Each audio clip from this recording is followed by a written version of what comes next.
everyone. Welcome to another episode of Anderson TV. I'm Josiah Anderson. So today we're going to talk about the history of the national debt.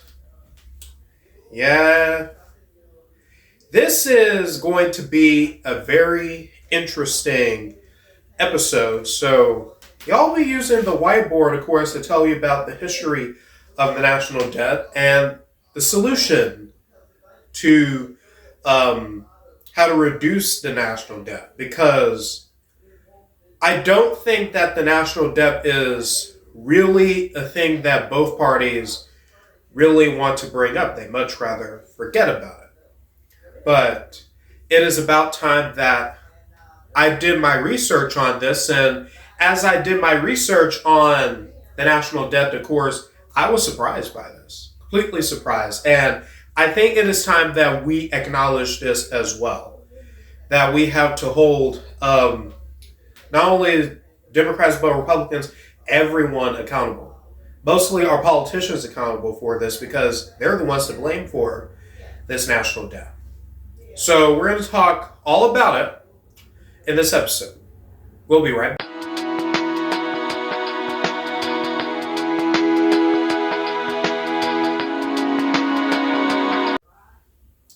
Okay, so a little note before I get to the board.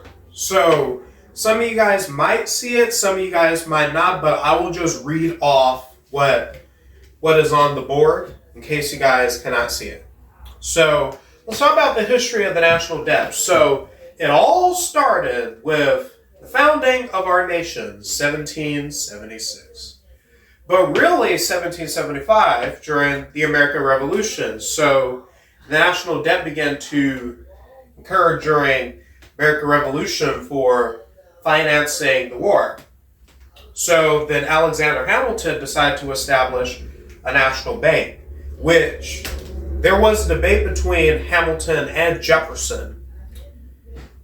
Yeah, there are always these debates. So Jefferson was against a national bank printing paper money and stuff of that matter. And of course, just say that we should have listened to Thomas Jefferson about this. So Hamilton decides to create a national bank, 1790.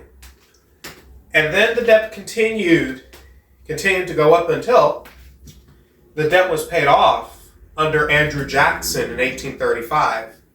So anyways, that was probably the only time that America was debt-free. I mean, even in the beginning of our nation, that the national debt, indeed a problem.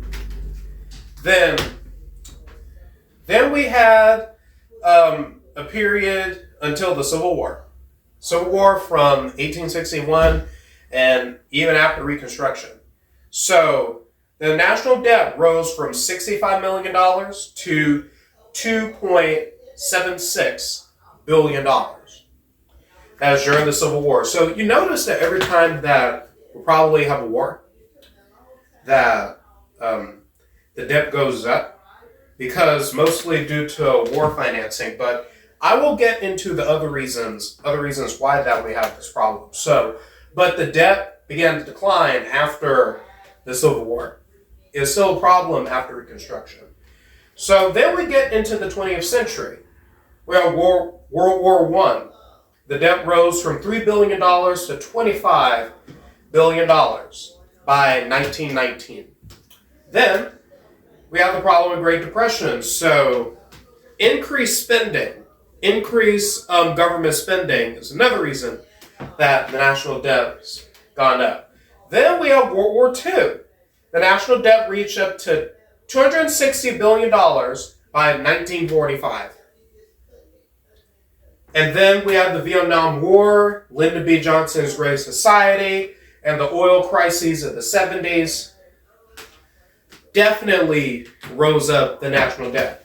Then we have the age of Ronald Reagan, the Republican.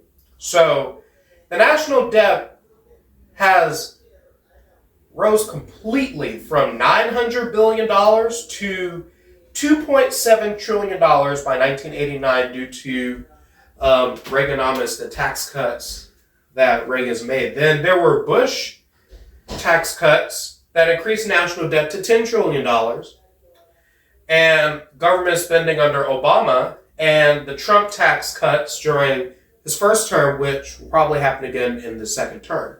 And we have the COVID ruining the economy, and also stimulus checks and stuff of that matter.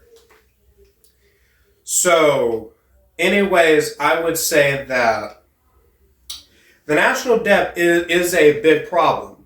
And it is the reason why that there are at least some politicians that are voicing out about this. I mean, look at Kentucky Representative Thomas Massie, for example. He wears a national debt tracker as his lapel. So it means that, yeah, he seems to be the only person in Congress that seems to care about the national debt. So anyways, I understand that the reason why that, oh yeah, when there was a vote in the House for the reconciliation bill, nearly all Republicans voted yes on it, and all Democrats in the House voted no. One Republican voted no, and that was Thomas Massie. So I understand why that Massie voted no, because, as always, government spending exceeds whatever revenue that you probably try to make for the national debt. So let's check out the reasons that the national debt is a problem.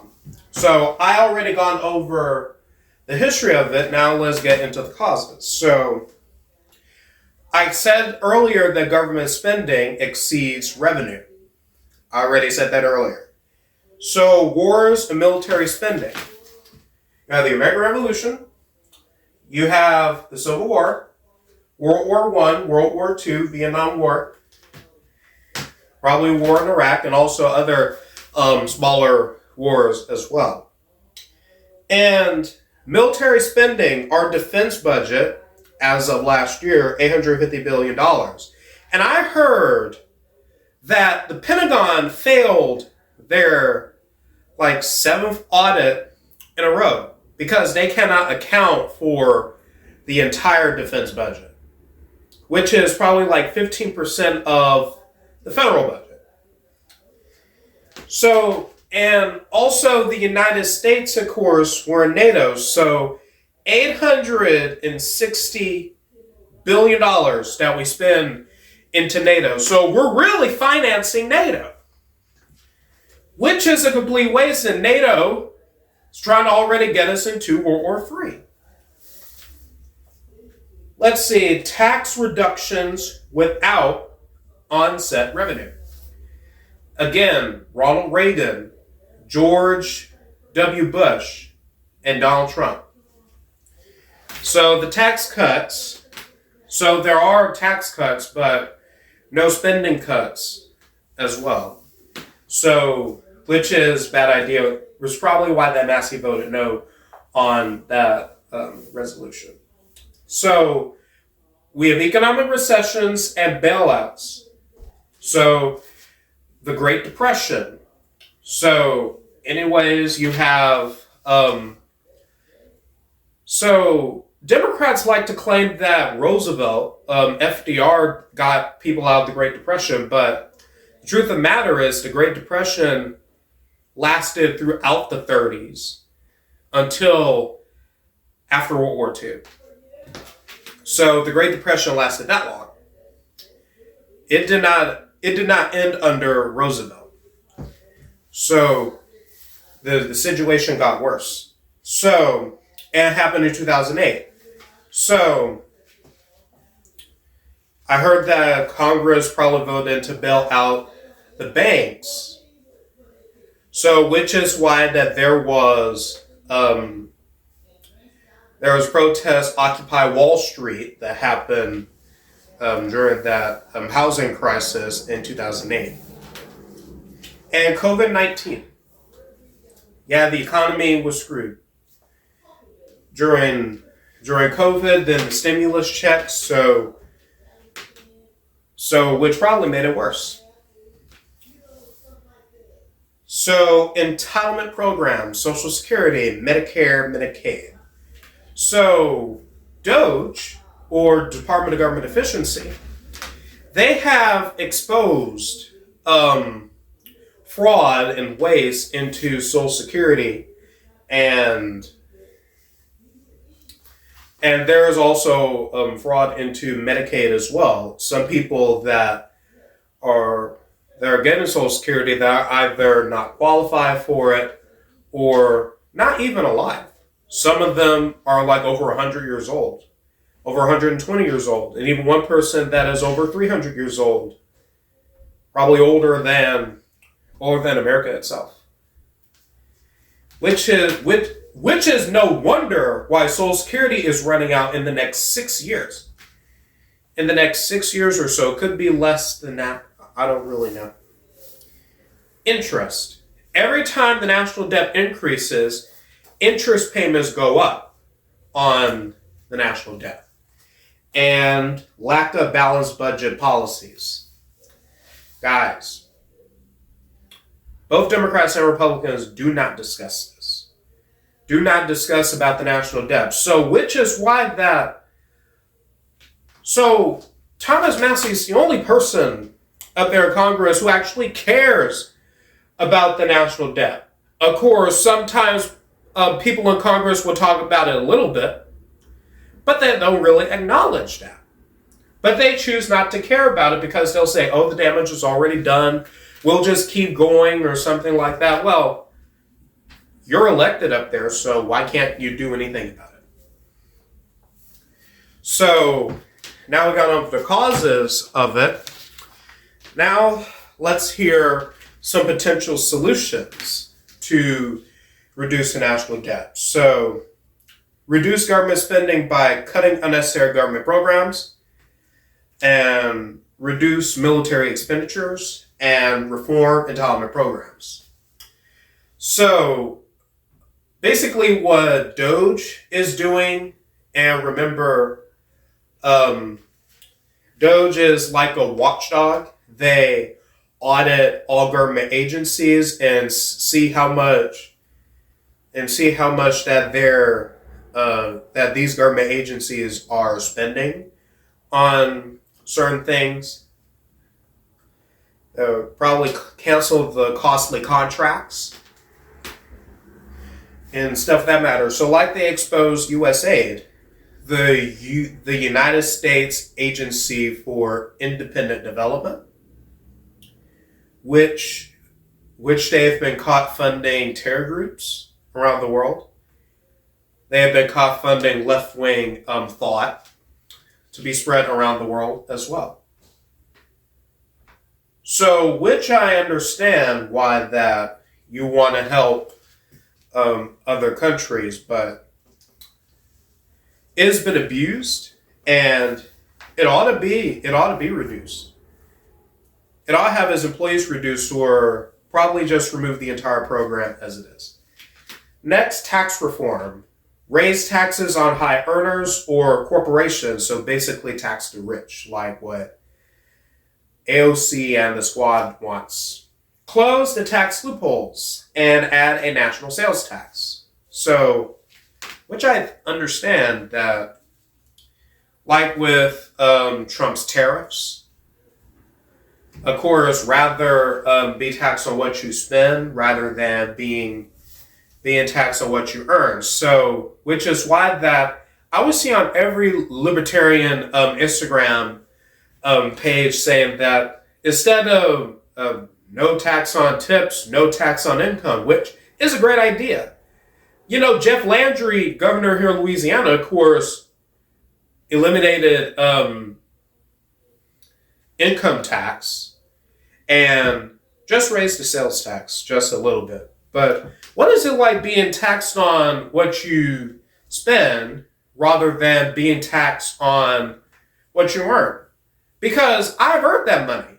I mean, I worked hard for that money, and you expect me to take that money out of what I earn, and of course just give me that, and just give me the money after taxes. That sounds stupid. So I agree, no tax on income. I mean, that should be it. So there should be, a national sales tax would sound like a great idea, because at least you have more money in your pocket when there is no sales tax. No income tax, rather. So promote economic growth, support innovation, invest in infrastructure, and create jobs. So which is why that there has to be policies in order to support these things, like drill baby drill. So anyways, that Biden, of course, closed down the oil refineries and banned drilling in the Gulf of Mexico, but did not ban it in the Gulf of America, hence the name Gulf of America. So reform entitlement. Now, reforming entitlement programs, it is something that both parties will not talk about. Party politicians not talk about, but I heard some people bring this up. Larry Elder, for example, of course, to reform entitlement programs. Now, there was talk about removing entitlement programs whatsoever, but we'll just say that the damage has already been done.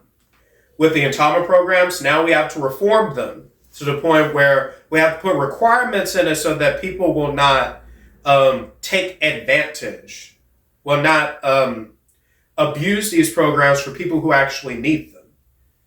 So, like, raise the retirement age, of course. A lot more people are turning 65 now than in 1930. Of course, Social Security was not made to last as long, since you have people living older than 65 or older than 70. So, you're going to have to raise the retirement age a little bit. So, Social Security wasn't made to last over 100 years. It wasn't made this way. So you have a lot of people on it, or a lot of people that should not be on it. So adjust benefits based on income.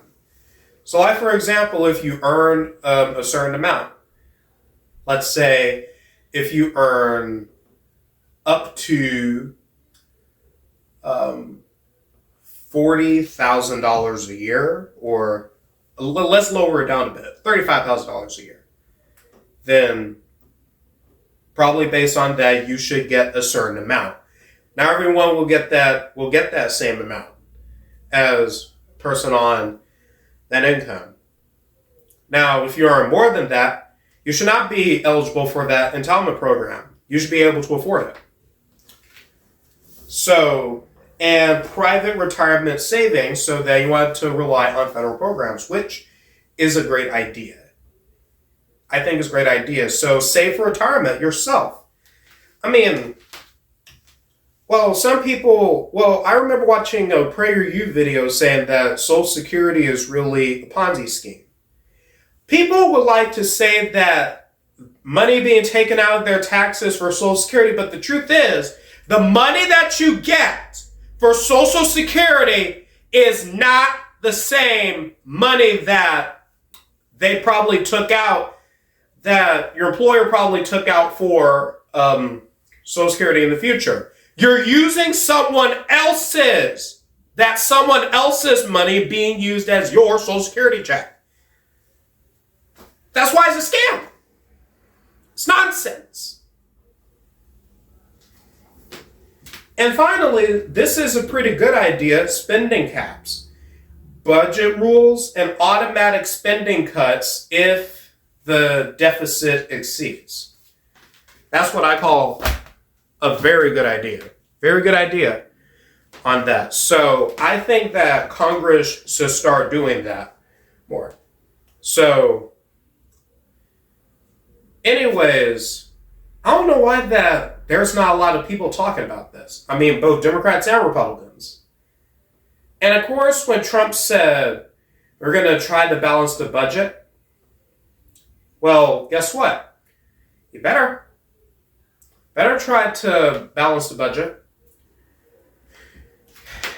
and need to start paying down some of the debt. So the money that Doge has found, of course, there were suggestions like Elon Musk probably suggested that 20% of the Doge savings should probably go back to the taxpayers as a form of a tax refund.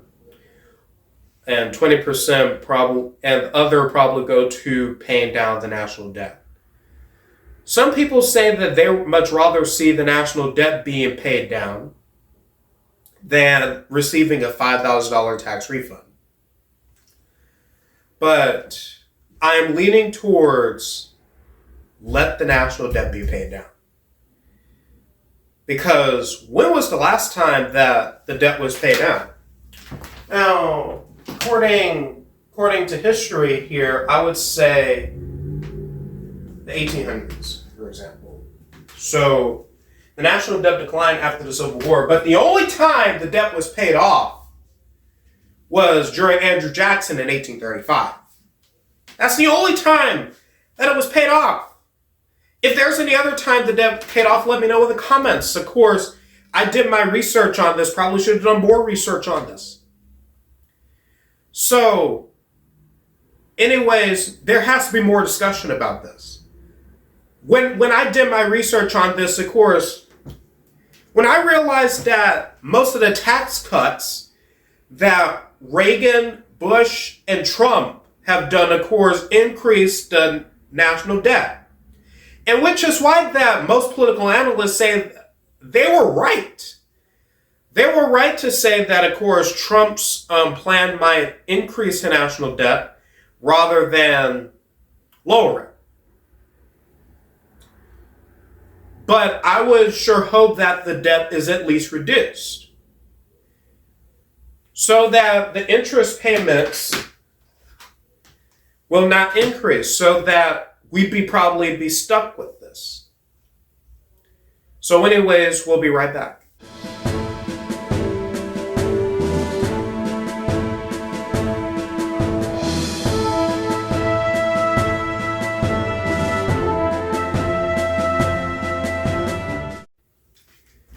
Okay, everyone, so that is it for this video. So please check out the new series, The 47.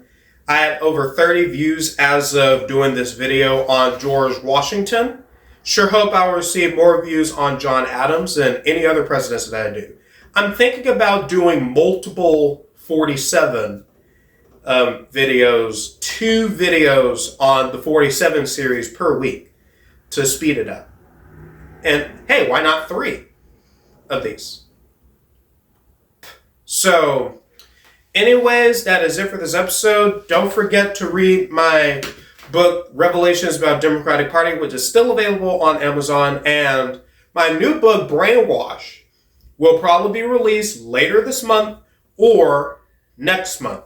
But all I know that it will be sometime during the spring. Early spring is when I'll estimate that it will be released. So, anyways, I'm Josiah Anderson signing off. Goodbye, everyone.